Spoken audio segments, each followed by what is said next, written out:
Hi everyone, welcome to my channel life of task. இன்றைக்கி நம்ம சேனலில் என்ன பார்க்க போகிறோன்னா மாங்காய் பச்சடி ரெசிபி பார்க்க போகிறோம். ஸோ இந்த ரெசிபி வந்து டேஸ்ட் எப்படி இருக்குன்னா இனிப்பு, காரம், புளிப்பு எல்லாம் மிக்ஸ் பண்ண மாதிரி இருக்கும். ஸோ ரொம்ப நல்ல டேஸ்ட்டாக இருக்கும். இதை கண்டிப்பாக ட்ரை பண்ணுங்கள். இதை நான் வந்து தமிழ் புத்தாண்டுக்கு தான் நான் பண்ணியிருந்தேன். ஸோ இதெல்லாம் வச்சு தான் நம்ம எப்போவுமே படைப்போம். ஸோ அந்த ரெசிபி தான் உங்களுக்கு நான் ஷேர் பண்ணியிருக்கேன். இதுக்கு நான் ஒரு மாங்காய் எடுத்து அதோட தோல் வந்து பீல் பண்ணிவிட்டு அதுக்கப்புறமேட்டா நான் அந்த மாங்காவை மட்டும் நான் சீவி எடுத்துக்கிட்டேன் தனியாக.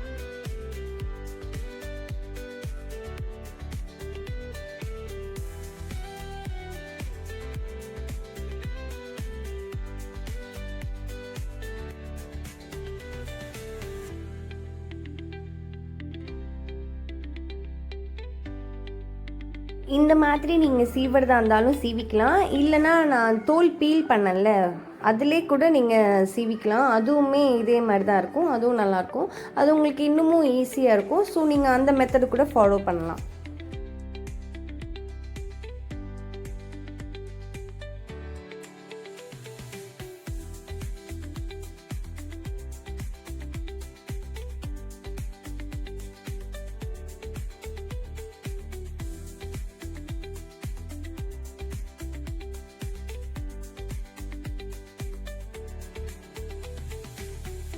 இப்போ மாங்காவை நல்லா சீவி எடுத்துட்டதுக்கப்புறம் நான் வானலில் எண்ணெய் ஊற்றிருக்கேன். சும்மா 2 ஸ்பூன் 3 ஸ்பூன் மட்டும் போதும் எண்ணெய், ரொம்ப நிறைய வேணாம். ஸோ அதை ஊற்றிட்டு கடுகு, உளுத்தரிசி, காஞ்ச மிளகா அவ்வளோதான் போட்டு தாளிக்க போகிறோம். வேறு எதுவுமே வேணாம். இது மட்டுமே இந்த ரெசிபிக்கு எனஃபாக இருக்கும்.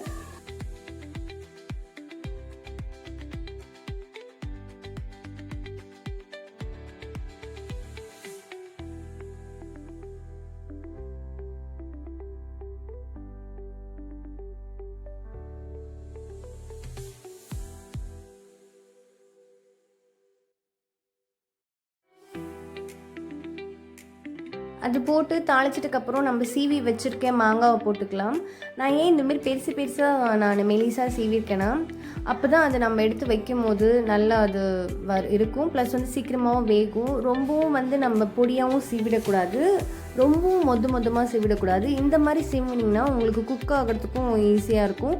ப்ளஸ் வந்து டேஸ்ட்டும் நல்லாயிருக்கும். ஸோ இந்த மாதிரி நீங்கள் சீவி யூஸ் பண்ணுங்கள். இப்போ இது மாங்காய் போட்டதுக்கப்புறம் நம்ம நல்லா அந்த மாங்காய் சாஃப்டாக ஆகிற வரைக்கும் நம்ம நல்லா வதக்கிக்கிட்டே இருக்கணும். நல்லா அந்த மாங்காய் வதங்கிட்டதுக்கப்புறம் தான் நம்ம வெல்லத்தையே ஆட் பண்ணணும்.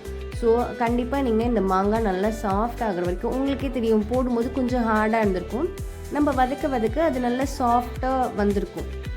ஸோ அந்த மாதிரி சாஃப்டான கன்சிஸ்டன்சிக்கு வந்ததுக்கப்புறம் நம்ம வெள்ளைப்பாகு தான் நான் சேர்க்க போகிறேன். ஸோ வெள்ளத்தை தண்ணி கொஞ்சம் ஊற்றி நான் பாகாக காய்ச்சி வச்சுக்கிட்டேன்.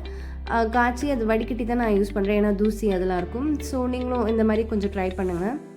வெள்ளைப்பாகு போட்டு அது நம்ம நல்லா கிண்டி விட்டு நல்லா சுண்டண்டும் நம்ம எடுத்துட்டாக்கா நம்மளுக்கு இந்த மாங்காய் பச்சடி ரெடி ஆகிடும். ஸோ இது ரொம்ப நல்லா டேஸ்ட்டாக இருக்கும். இதுக்கு வந்து இப்போது லைட்டாக சால்ட் ஆட் பண்ணிக்கோங்க, ஏன்னா அப்போ தான் அந்த டேஸ்ட் நல்லா நம்மளுக்கு கிடைக்கும். ஸோ நீங்கள் அதை நல்லா ஆட் பண்ணிட்டதுக்கப்புறம் நல்லா குக் பண்ணுங்கள். அது நல்லா சுண்டண்டும் நல்லா நம்மளுக்கு ஸ்மாஷ் ஆகி வரும், நல்லா அது குழைய வரும்.